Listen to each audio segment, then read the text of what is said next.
everybody, and welcome back to the channel. For today's video, we're going to be taking a look at the Transformers Studio Series Revenge of the Fallen Deluxe Class Sideways. And the Bayformers are back, baby, and they're back with a bang. Sideways appeared on screen for approximately 1 to 2 seconds before being pretty much instantly killed off by Sideswipe, and for such an obscure character, I am glad to say that Hasbro have certainly done him justice. At least in my opinion, this obliterates the original version that came out way back in 2009, and potentially gives us our best official look of the character as he appeared in Transformers 2, as sadly we really don't get a great full shot of him in the movie. Now we'll waste no time at all, and of course get stuck straight here into the details, and that face sculpt is just impeccable. It may actually be up there with the top 10 best deluxe face sculpts from this line so far. I just think the attention to detail is impeccable, as so is the paint. You can see we've got a gunmetal used there for the mandibles, of which in themselves just look so menacing, and then for the most part the entire head has been picked out in this really awesome metallic silver. The eyes there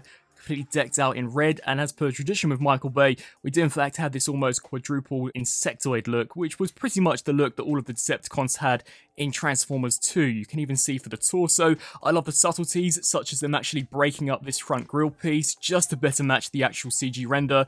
I think that there looks awesome. You can see the way these actual pieces of the vehicle mode flip forwards just to create for a slightly more complex robot mode design. And as per tradition with the character, we have these massive door wings, which look very accurate to how they briefly appeared in Transformers 2. Even as we flip our attention here to the back, all of the vehicle mode kibble really tightly compacts here and doesn't obstruct any of the range of motion here, either out of the torso or out of the hips, and it actually does stay tabbed in there really securely, and actually looks pretty accurate to how it appeared in the Transformers video game, which I thought was a nice touch. As we flip our attention back around here to the front, you can see the sculpt work where the shoulders are looks great, completely cast out of this almost gunmetal grey. But really, I think that looks awesome. Some of the vehicle mode pieces actually flip forwards just to create for a slightly more complex design. And even here for the forearms, you can see loaded with mechanical detail, as well as some subtle bursts of silver, and the real rear wheel compresses into this faux piece to kind of create the buzzsaw as shown on the concept art. So that too is also a really nice touch, and you can see some of the wicked sculpt work here for the thumbs, as well as there for the fingers. The entire figure just as a whole is loaded with mechanical detail and makes me so happy to see the Bayformers back in the Studio Series line. You can see here for the actual legs, as per tradition with pretty much all of the Decepticons from Michael Bay's run, he does have this chicken leg design, which I actually don't think looks too bad here for Sideways whatsoever. You do have to have them positioned at this angle, as if you don't, it will heavily compromise the character's stability, but really I think this looks awesome. You can see a subtle burst of silver there at the top of the hip.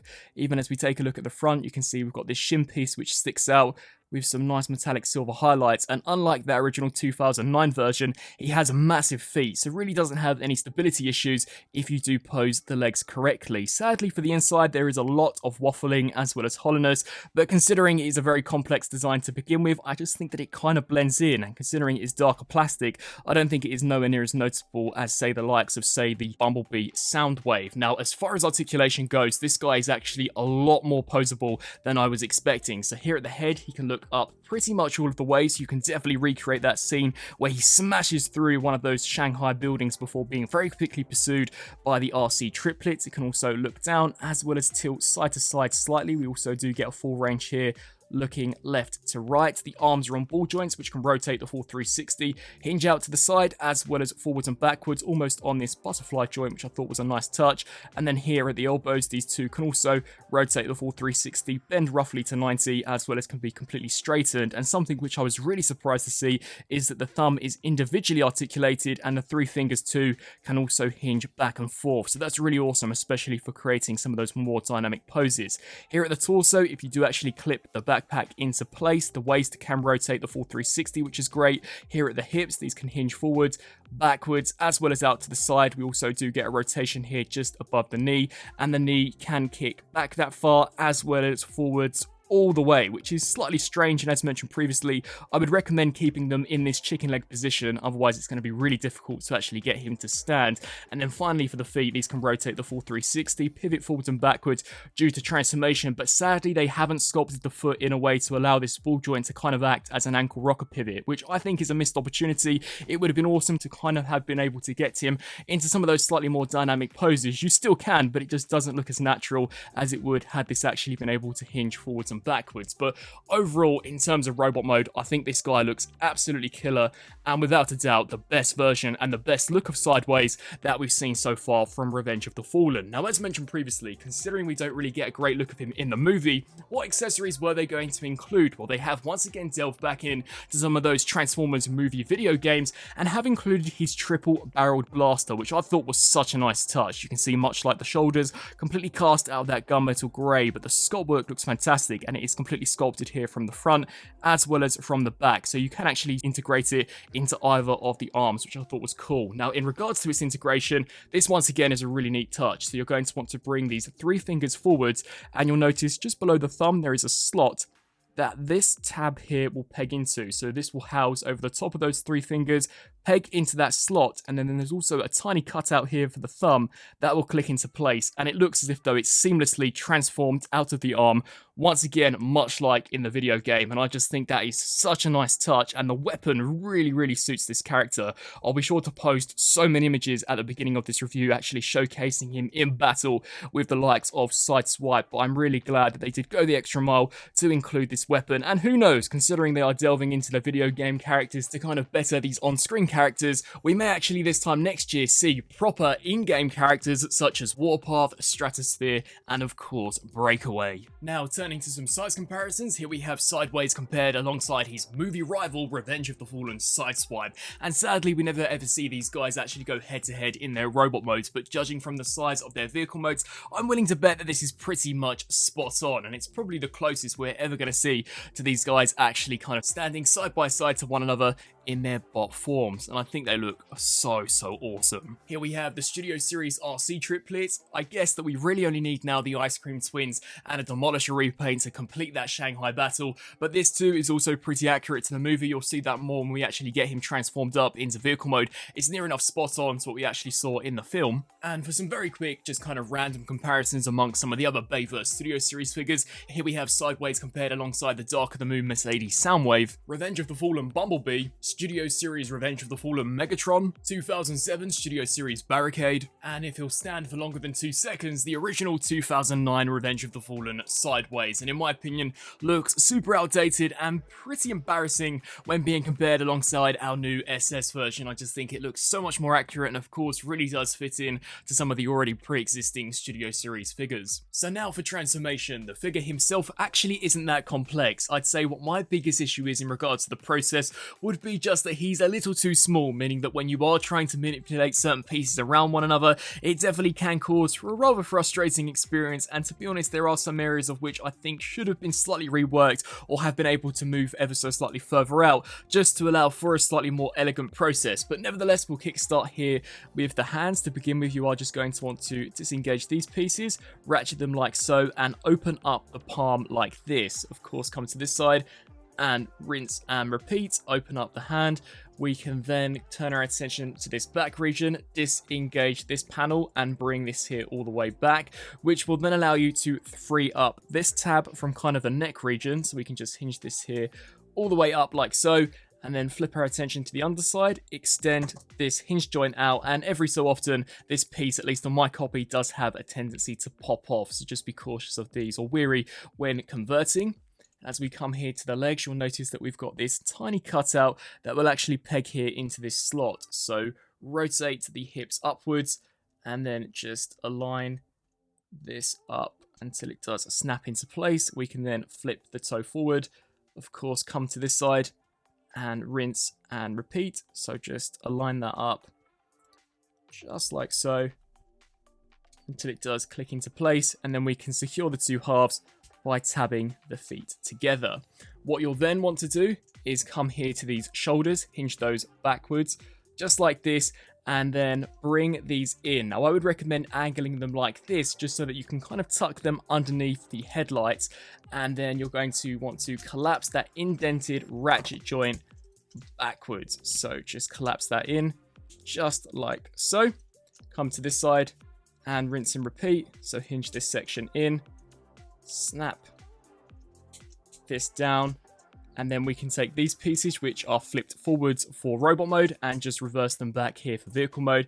Take the front grille, straighten this section out, and then this piece here will snap in like so. Once more, if this does detach, just simply pop it back on, snap that in there. What we can then do is bring this to the underside, straighten out this roof piece, just like this. And then you're going to basically want to ensure that the hands kind of cup where the hip and lower torso is. So just bring those there to the underside.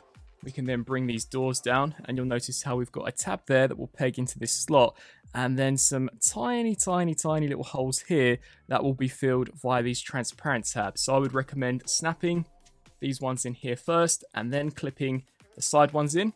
Come to this side and rinse and repeat. Just ensure that this back section does stay tabbed in.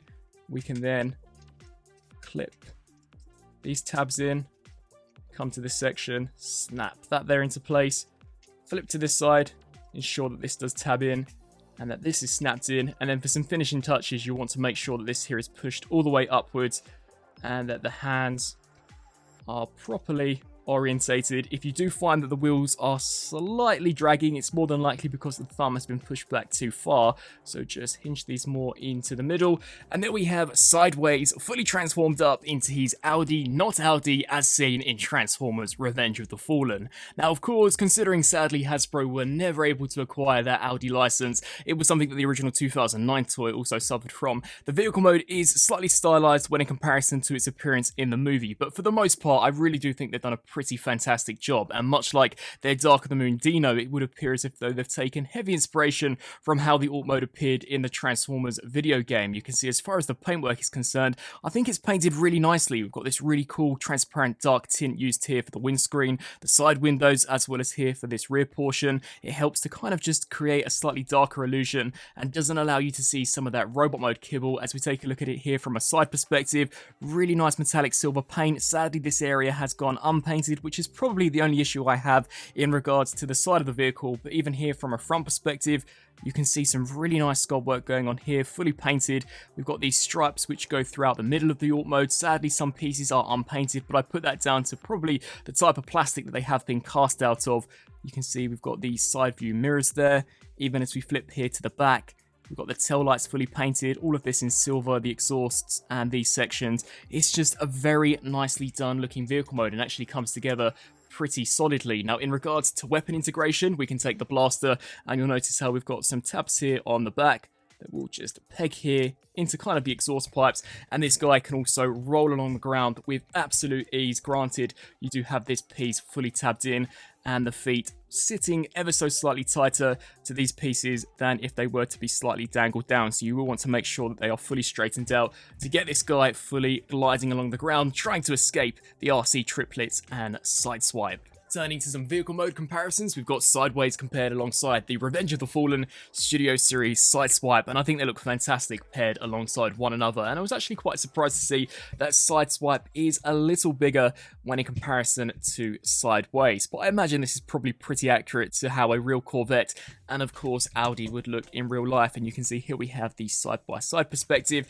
Definitely cool to have Sideswipe with of course his rival Sideways. And very quickly bringing back in that original 2009 counterpart, I have got to be honest and say I do find the vehicle mode on the original version to be slightly cleaner, but that's just because it doesn't transform and break apart as much as this new Studio Series version. And granted, this guy is so much more accurate in his bot mode when in comparison to this, so I can definitely take the sacrifice of having cleaner panels for a better looking bot mode. But you can see both kind of resembling the Audi R8, but just not quite there in some of the sharper details. And so, some final thoughts for the Transformers Studio Series Revenge of the Fallen Deluxe Class Sideways. Overall, I think this is another great addition to the Bayverse lineup. I really do think it's awesome that they've basically taken one of the most obscure and most niche characters from that Revenge of the Fallen movie and have given him a pretty solid Deluxe Studio Series counterpart. As far as the robot mode is concerned, it looks pretty much near enough dead on to that very brief glimpse that we see of him in the ROTF movie and of course the games, and when actually comparing it to the concept art, comes incredibly incredibly close. I think as far as the attention to detail is concerned, it's on par, if not better, than some of the other deluxe figures in this lineup, and that head sculpt is just awesome. Not to mention that there is in fact actually quite a lot of paint applied to this guy. Pretty much all of the robot mode is fully painted, and the vehicle mode is all painted. The entire transparent shell is fully decked out with that darker grey, as so are the side panels with the silver. There are some areas which are missing paint, but I put that down to probably the type of plastic that they have been cast out of. I love the inclusion of that game accurate blaster. It's cool to see that they didn't just release him on his own and that he does come with a weapon, and considering how gigantic that upper torso is in bot mode, he has in fact actually got quite a great range of articulation. The transformation is more fiddly and frustrating than I would say complex due to him just being super small. It can be quite difficult to manipulate those shoulders around the front headlights for conversion, but once you get past that step, I'd say that it comes together pretty easily, and for the most part it results in a really awesome warp mode, which whilst isn't dead on accurate to how it appeared in the movie, is pretty close, and 9 times out of 10 we're all more than likely going to be displaying this guy in his robot mode. I'd love to hear your thoughts down in the comment section below on this Studio Series Sideways. Is it a character that you guys plan on adding to the collection, and what do you think about the reintroduction of the Bayverse characters back in the SS line? I thank you all so much for watching, and until my next review, I'll see you then. Thanks for watching.